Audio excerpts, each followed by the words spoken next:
ഇറാനെ ഭസ്മമാക്കാൻ അമേരിക്കയുടെ വമ്പൻ നീക്കം. ഇറാനെ ആക്രമിക്കുന്നതിന് മുന്നോടിയായി 25 B-2 ബോംബറുകൾ ഓർഡർ ചെയ്തിട്ടുണ്ടെന്ന് അമേരിക്കൻ പ്രസിഡന്റ് ഡൊണാൾഡ് ട്രംപിന്റെ വമ്പൻ പ്രഖ്യാപനം. കഴിഞ്ഞ മണിക്കൂറുകളിലാണ് ലോകത്തെ നടുക്കിയ പ്രഖ്യാപനം ഡൊണാൾഡ് ട്രംപ് നടത്തിയത്. അദൃശ്യ ശക്തിയുള്ള ലോകത്തിലെ ഏറ്റവും മാരക പ്രഹരശേഷിയുള്ള അമേരിക്കയുടെ വജ്രായുധമെന്ന് അമേരിക്ക കരുതുന്ന B-2 ബോംബറുകൾ. ആ B-2 ബോംബറുകളെയാണ് ബോംബറുകൾ നിലവിൽ തന്നെ നിരവധി എണ്ണം അമേരിക്കയുടെ പക്കലുണ്ട്. എത്ര B-2 ബോംബറുകൾ അമേരിക്കയ്ക്ക് സ്വന്തമായുണ്ട് എന്നത് സംബന്ധിച്ച് ലോകത്തിന് തന്നെ കൃത്യമായ അറിവില്ല.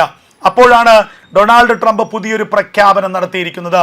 ഞങ്ങൾ 25 പുതിയ B-2 ബോംബറുകൾ നിർമ്മിക്കാൻ ഓർഡർ നൽകി കഴിഞ്ഞിരിക്കുന്നു. ഇപ്പോഴത്തെ മിഡിൽ ഈസ്റ്റിലെ സാഹചര്യങ്ങൾ കൂടി പരിഗണിച്ചുകൊണ്ടാണ് ഞങ്ങൾ ഈ ഓർഡർ നൽകിയത്.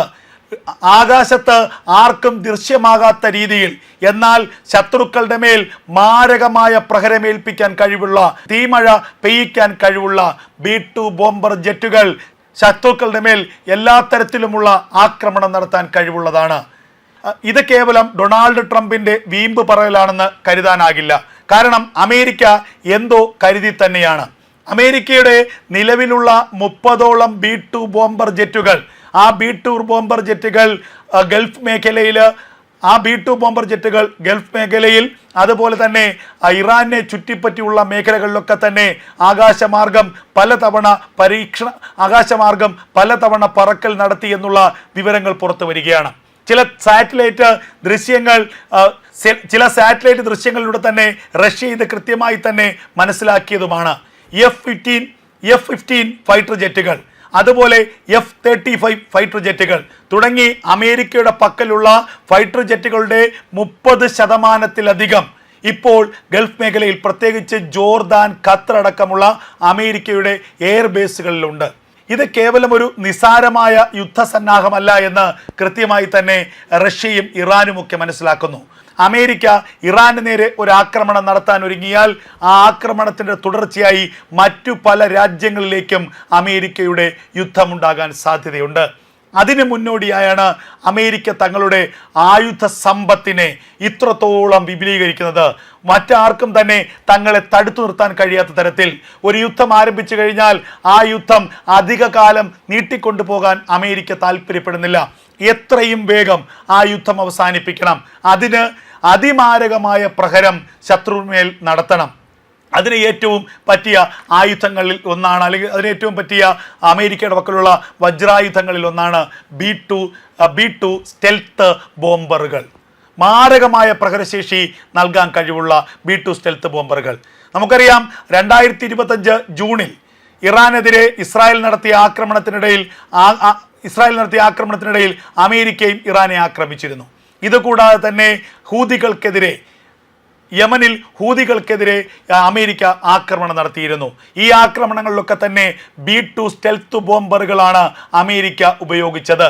എന്നാൽ ഇപ്പോൾ നിർമ്മിക്കാൻ വേണ്ടി ഓർഡർ നൽകിയിരിക്കുന്നത് അതിനേക്കാൾ ഏറ്റവും അപ്ഗ്രേഡ് ആയിട്ടുള്ള ആധുനികമായ വെർഷനാണെന്ന് ഡൊണാൾഡ് ട്രംപ് തന്നെ വ്യക്തമാക്കുന്നുണ്ട്. അപ്പോൾ അമേരിക്ക ഇറാനെ സമ്പൂർണ്ണമായി തീർക്കാൻ തന്നെയാണ്. ഇസ്ലാമിക രാജ്യത്തിലെ, അല്ലെങ്കിൽ ഒരു തരത്തിൽ പറഞ്ഞാൽ ഇസ്ലാമിക ഭീകരവാദികളുടെ ഏറ്റവും വലിയ സംരക്ഷകരെന്ന് കരുതപ്പെടുന്ന ഇറാൻ എന്ന രാജ്യത്തെ ഒരു ഭീകര രാജ്യമായി തന്നെയാണ് അമേരിക്ക കണക്കാക്കുന്നത്. ദിവസങ്ങൾക്ക് മുൻപ് യൂറോപ്യൻ യൂണിയൻ പോലും ഇറാനിലെ സായുധ സൈന്യമായ ഇറാൻ റവല്യൂഷണറി ഗാർഡ് കോപ്സിനെ ഒരു ഭീകര സംഘടനയുടെ പട്ടികയിൽപ്പെടുത്തിയിരുന്നു. അപ്പോൾ അമേരിക്കയും യൂറോപ്യൻ രാജ്യങ്ങളുമൊക്കെ തന്നെ ഇറാനെ അതിശക്തമായി ടാർഗറ്റ് ചെയ്യുന്നു, ലക്ഷ്യം വയ്ക്കുന്നു എന്ന് നമുക്ക് ഇതിൽ നിന്ന് വ്യക്തമാകും. അങ്ങനെ അമേരിക്കയുടെ ശത്രുപക്ഷത്തുള്ള ഇറാനെ പിന്തുണച്ചുകൊണ്ട് റഷ്യയും ചൈനയും ഒക്കെ ഇതിൻ്റെ രംഗത്ത് വന്നിരുന്നു. ഇതും അമേരിക്ക ഗൗരവത്തിലെടുത്തിട്ടുണ്ട്. ഏതെങ്കിലും തരത്തിൽ ഒരാക്രമണം ഇറാനിലേക്കുണ്ടായാൽ ചിലപ്പോൾ ഇറാനെ പിന്തുണച്ചുകൊണ്ട് റഷ്യയും ചൈനയും ഒക്കെ രംഗത്ത് വന്നേക്കാം. ഇറാന്റെ പിന്നിൽ റഷ്യയും ചൈനയും ഒക്കെ അണിനിരക്കാം. അപ്പോൾ അത് കേവലം ഇറാനെതിരെയുള്ള ഒരു ചെറിയ യുദ്ധമായിരിക്കില്ല, അത് ചിലപ്പോൾ അതിനേക്കാൾ വലിയ യുദ്ധം, വേണമെങ്കിൽ 3ാം ലോക മഹായുദ്ധമെന്ന് പറയാൻ പറ്റുന്ന തരത്തിലുള്ള ഒരു യുദ്ധമായി ഇത് പരിണമിച്ചേക്കാം. ഇത് കൃത്യമായി മനസ്സിലാക്കിക്കൊണ്ടാണ് അമേരിക്ക തങ്ങളുടെ ആയുധശേഷിയെ വികസിപ്പിക്കുന്നത്, വ്യാപിപ്പിക്കുന്നത്, വിപുലപ്പെടുത്തുന്നത്. സർവ്വസന്നാഹങ്ങളെയും ഒരുക്കുകയാണ് അമേരിക്ക. കേവലം ഡൊണാൾഡ് ട്രംപ് ഇത് പറഞ്ഞത് ഏതെങ്കിലും തരത്തിലുള്ള ഒരു വീമ്പ് പറച്ചിലാണെന്ന് ഇപ്പോഴും നമുക്ക് കരുതാനാകില്ല. B2 ബോംബറുകൾ പുതിയത് 25 എണ്ണത്തിന് ഞാൻ ഓർഡർ നൽകി കഴിഞ്ഞിരിക്കുന്നു. അവ പണിപ്പുരയിലാണ്, ഏത് നിമിഷം അവ പണിപ്പുരയിലാണ് എന്ന് ട്രംപ് പറയും. എന്താണ് ഇപ്പോൾ ഇറാന് ചുറ്റും ഇത്രത്തോളം ടെൻഷൻ ഉയരാൻ കാരണം? അതുകൂടി അതിൻ്റെ ഒരു സാഹചര്യങ്ങൾ കൂടി നമ്മൾ മനസ്സിലാക്കേണ്ടതുണ്ട്. മറ്റൊന്നുമല്ല, ഇറാനിൽ ആഭ്യന്തര കലഹം ആരംഭിച്ചിട്ട് 1 മാസം പിന്നിടുന്നു. ഇറാനിലെ വിലക്കയറ്റം, ഇറാനിലുണ്ടായിട്ടുള്ള ചില മറ്റു പ്രശ്നങ്ങൾ, ഇതിൻ്റെ പിന്നിലെ കാരണം കൂടി, സാഹചര്യം കൂടി നമുക്ക് പരിശോധിക്കേണ്ടതുണ്ട്. കഴിഞ്ഞ കുറേ നാളുകളായി ഇറാനിൽ വലിയ ആഭ്യന്തര കലഹമാണ്. വിലക്കയറ്റവും കറൻസിയിലുണ്ടായ വമ്പൻ ഇടിവുമൊക്കെ ഉള്ള കാരണം കൊണ്ട് തന്നെ വ്യാപാരികളും വ്യവസായികളും അവരുടെ കടകമ്പോളങ്ങൾ അടച്ചിട്ട് പ്രതിഷേധിച്ചു. പിന്നാലെ അവിടുത്തെ വിദ്യാർത്ഥികൾ, സർവകലാശാല വിദ്യാർത്ഥികളും ആ സമരത്തോടൊപ്പം ചേർന്നു. പിന്നീട് അതൊരു വലിയ പ്രക്ഷോഭമായി മാറി, കലാപമായി മാറി. ഇതിനെ ആദ്യഘട്ടത്തിൽ തന്നെ ചർച്ചയിലൂടെ പരിഹരിക്കാൻ ഇറാൻ ഭരണകൂടം തയ്യാറായില്ല. മറിച്ച് ഇറാന്റെ സൈന്യമായ ഇറാൻ റവല്യൂഷണറി ഗാർഡ് കോപ്സിനോട് ഈ സമരത്തെ, ഈ പ്രക്ഷോഭത്തെ അടിച്ചമർത്താനാണ് ഭരണകൂടം നിർദ്ദേശം നൽകിയത്. അതിൻ്റെ ഫലമോ, ഈ സമരക്കാർക്ക് നേരെ ഇറാൻ റവല്യൂഷണറി ഗാർഡ് കോപ്സ്, ആ സൈന്യം വലിയ ആക്രമണം നടത്തി. അങ്ങനെ നിരവധി പേർ കൊല്ലപ്പെട്ടു. പുറത്തു വരുന്ന കണക്കുകൾ ശരിയാണെങ്കിൽ, ഇറാൻ യഥാർത്ഥ കണക്കുകൾ പുറത്തുവിട്ടിട്ടില്ല, എന്നാൽ അനൗദ്യോഗികമായി പുറത്തു വരുന്ന കണക്കുകൾ ശരിയാണെങ്കിൽ 10,000-കണക്കിന് ആളുകളാണ് ഇറാന്റെ തെരുവുകളിൽ കൊല്ലപ്പെട്ട, സ്ത്രീകളും കുട്ടികളടക്കം. അപ്പോൾ അത്രയും പേർ കൊല്ലപ്പെട്ട ആ സംഭവത്തിന് പിന്നാലെ തന്നെ അമേരിക്ക രംഗത്ത് വന്നു. ഇത് ഏറ്റവും വലിയ മനുഷ്യ കൂട്ടക്കുരുതിയാണ് ഇറാനിൽ നടക്കുന്നത്. ഇതിന് നേതൃത്വം കൊടുക്കുന്നത് അവരുടെ സുപ്രീം ലീഡറായ ആയത്തുള്ള അലി ഖമീനിയാണ്. അതുകൊണ്ട് തന്നെ ഇനി ഇത് കണ്ടു നിൽക്കാനാകില്ല. ഇറാൻ എന്ന രാജ്യത്തെ ഞങ്ങൾ ആക്രമിക്കും. ഇനിയും സാധാരണക്കാരുടെ ജീവൻ എടുക്കാനാണ് ശ്രമമെങ്കിൽ ആയത്തുള്ള അലി ഖമീനിക്ക് നേരെ, ആയത്തുള്ള അലി ഖമീനി ആയിരിക്കും ഞങ്ങൾ അടുത്ത് ലക്ഷ്യം വയ്ക്കുക എന്ന് അമേരിക്കൻ പ്രസിഡന്റ് ഡൊണാൾഡ് ട്രംപ് പരസ്യമായി തന്നെ പറഞ്ഞു. ഇതിനപ്പുറം എന്ത് വേണം?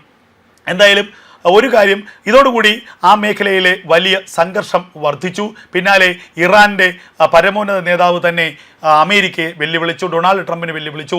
ഇറാനെതിരെ എന്തെങ്കിലും തരത്തിലുള്ള ആക്രമണത്തിന് തയ്യാറെടുത്താൽ ഇസ്രായേലിനെയും അമേരിക്കയും ഒരേപോലെ ആക്രമിക്കുമെന്നായിരുന്നു ഇറാൻ പ്രസിഡന്റിൻ്റെ, അല്ലെങ്കിൽ ഇറാന്റെ സുപ്രീം ലീഡറുടെയൊക്കെ വലിയ വെല്ലുവിളി. ഇതോടുകൂടി സാഹചര്യങ്ങൾ കൂടുതൽ കലുഷിതമായി. അതിൻ്റെ ഏറ്റവും അവസാനത്തെ ഒരു അപ്ഡേഷനാണ് ഇപ്പോൾ എത്തിയിരിക്കുന്നത്. അമേരിക്കയുടെ ഏറ്റവും വലിയ പടക്കപ്പലായ USS എബ്രഹാം ലിങ്കൺ ഇപ്പോൾ തന്നെ ഗൾഫ് മേഖലയിൽ, അതായത് ഇറാന്റെ ചുറ്റും നങ്കൂരമിട്ടിരിക്കുന്നു, ഇറാൻ തീരത്ത് നങ്കൂരമിട്ടിരിക്കുന്നു. ഏത് നിമിഷം വേണമെങ്കിലും ആക്രമണത്തിന് അവർ തയ്യാറായിരിക്കുന്നു. 40,000-ലധികം സൈന്യം ഇറാനെ ചുറ്റിവളഞ്ഞ് ഇപ്പോൾ നിൽക്കുന്നു. അമേരിക്കയുടെ നിരവധി ഫൈറ്റർ ജെറ്റുകൾ ഗൾഫ് മേഖലയിൽ, പ്രത്യേകിച്ച് ഖത്തർ, ജോർദാൻ അടക്കമുള്ള രാജ്യങ്ങളിലെ എയർ ബേസുകളിൽ ഇപ്പോൾ തന്നെ എത്തിയിരിക്കുന്നു. അപ്പോൾ എന്തായാലും സംഘർഷം അതിൻ്റെ ഏറ്റവും വലിയ ഒരു പാരമ്യത്തിലെത്തി നിൽക്കുന്നു എന്നുള്ളതാണ് പുറത്തു വരുന്ന ഏറ്റവും വലിയ വിവരം.